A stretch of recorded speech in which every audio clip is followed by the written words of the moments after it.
Welcome back. On Monday, during his address to the nation where he dated the election, Prime Minister Alan Chastanet announced that one of the main considerations to date the election was the promise to have work done to resolve the impacts issue.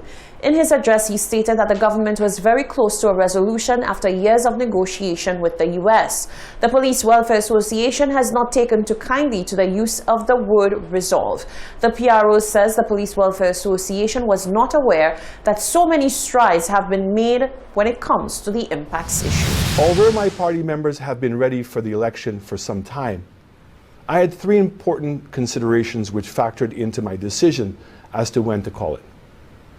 Firstly, we're very close to the resolution of the impacts matter after years of negotiations with the United States government.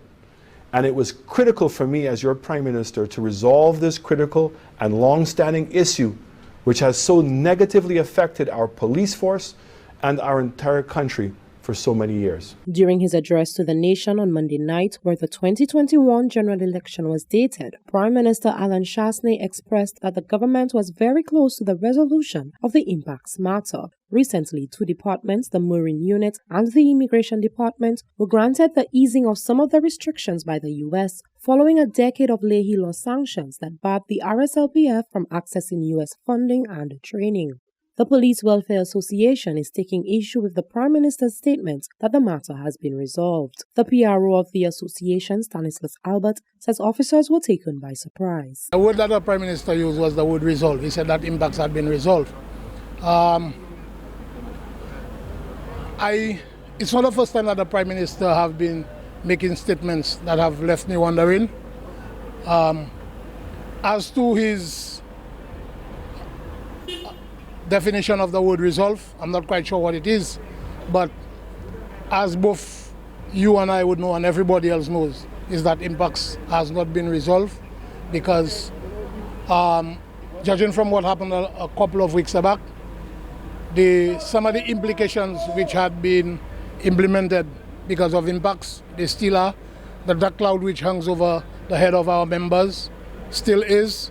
So as to where the word resolve is coming from, I'm not quite sure. He says some officers are still holding out hope that more meaningful strides will be made in the matter. To be honest, it's not something that we were looking forward to because governments after governments, both administrations, it has been the same case and it has not happened. Then two departments were removed from the implications of the Leahy law. We all know why these departments were removed.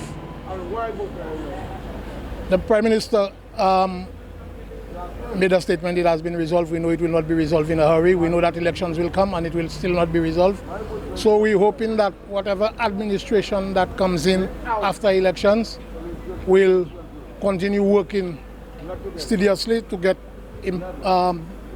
impacts resolved. But like has been previously said, impacts is in the hands of the DPP.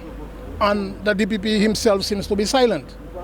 So the DPP now is the one who needs to come out and say something. The United States has made it clear that only selected units of the Royal St. Lucia Police Force will receive assistance and that Leahy law sanctions are still in place until the legal system effectively addresses the alleged extrajudicial killings. Reporting for Hot 7 News, I am Genevieve Gonzalez. The Elections Commissioner says the Electoral Department is making sure that everything is in place to facilitate the 2021 general election. She says there have been many hindrances, however, everything is now falling into place. She explains that soon an announcement will be made to inform the public of the updated list of polling stations. Following the announcement of the date of the 2021 general elections, the lines outside the Electoral Department have gotten visually longer. The Election Commissioner, Zilta George Leslie, explained that since the announcement, more people have been coming out either to make amends or ensure that they are registered to vote. We have a lot of persons coming in for change of names and change of addresses, last-minute changes, I guess, that they didn't have time to do before. What we would like to tell the public at this time is that by Friday this week, which would be the 9th, we will not be doing any further changes because, as you would appreciate, we need to ensure that the list is prepared. Now, this list has to be prepared next week in preparation for nomination day, which is going to be the 16th, as announced by the Prime Minister.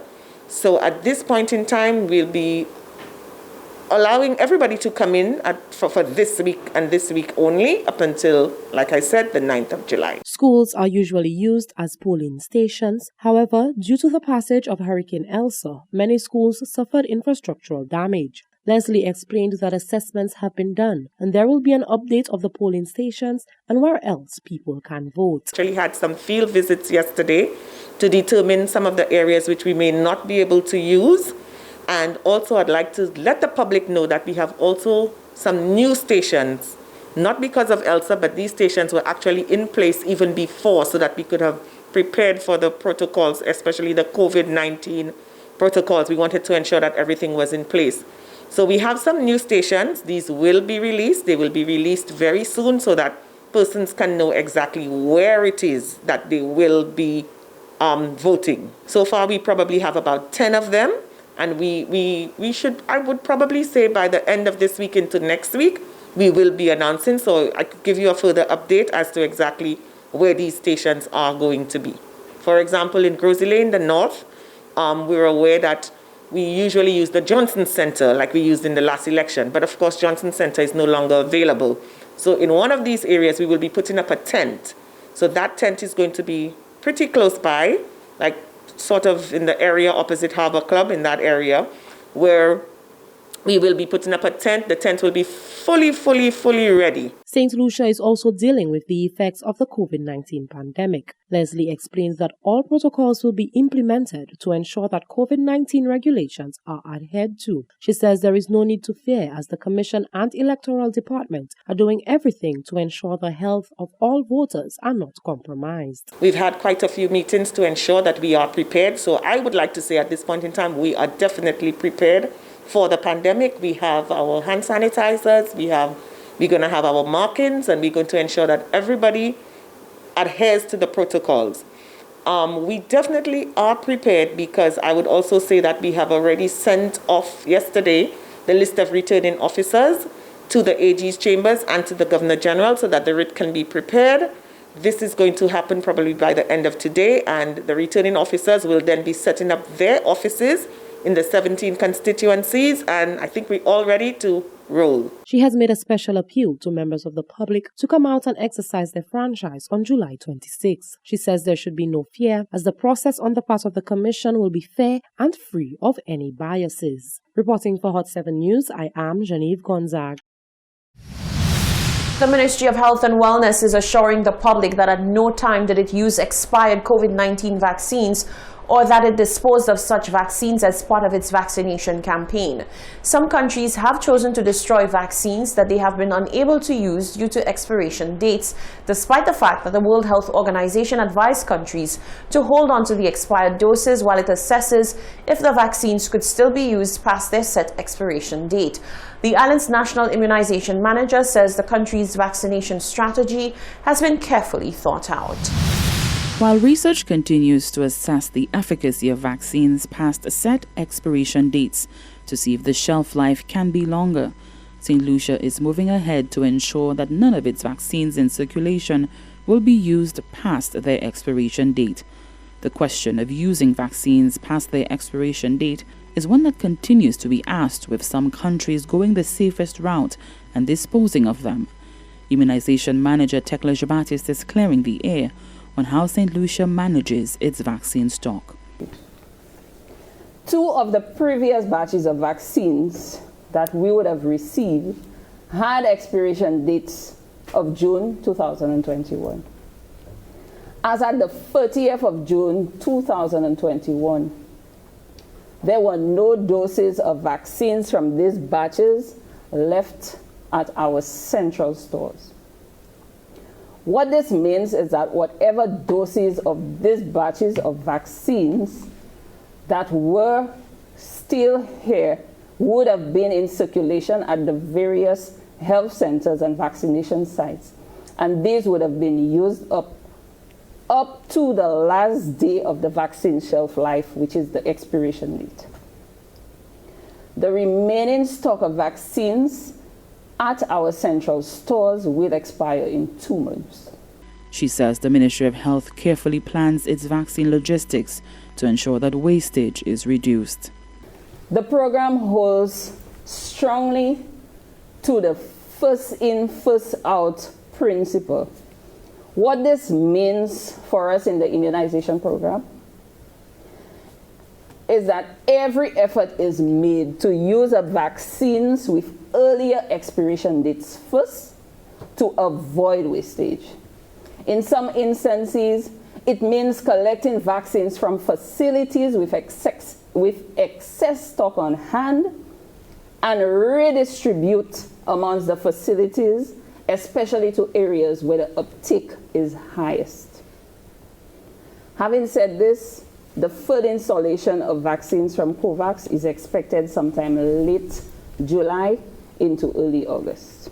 The ministry continues to make progress towards procuring other vaccines. We have noted that there is a call, there's a demand for added vaccines, for other options of vaccines into the program. So as such, the ministry is making progress. We have engaged suppliers, reputable sources for procurement of the Pfizer vaccine and also the Johnson & Johnson vaccines to be included into our national immunization program. St. Lucia continues to rely on the World Health Organization for approval for COVID-19 vaccines. For the Hot 7 News, Nisha Charles reporting. Hurricane Elsa has left one Forcejac family with a void in their hearts. The daughter of 58-year-old Peter Victor, who lost his life during the passage of the hurricane, spoke to Hot 7 TV News on Wednesday. She says the family is still shaken up over the loss. Hurricane Elsa rocked St. Lucia with maximum sustained winds of 80 miles per hour or 130 kilometers per hour. The first hurricane of the Atlantic season blew roofs, snapped trees, and destroyed crops. One Forcejac family will forever remember July 2nd, as this was the day they were robbed of their loved one by Elsa. 58-year-old Peter Victor lost his life when the house where he lived collapsed under the elements of the hurricane. His daughter, Noella Victor, told Hot 7 how the family found out the tragic news.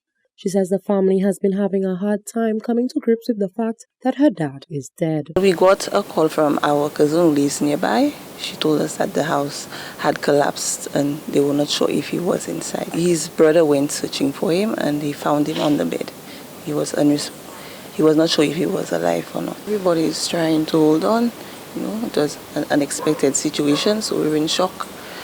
But we take it one step at a time. Victor reminisced on the amiable qualities of her father. He was a really nice person, very joyous.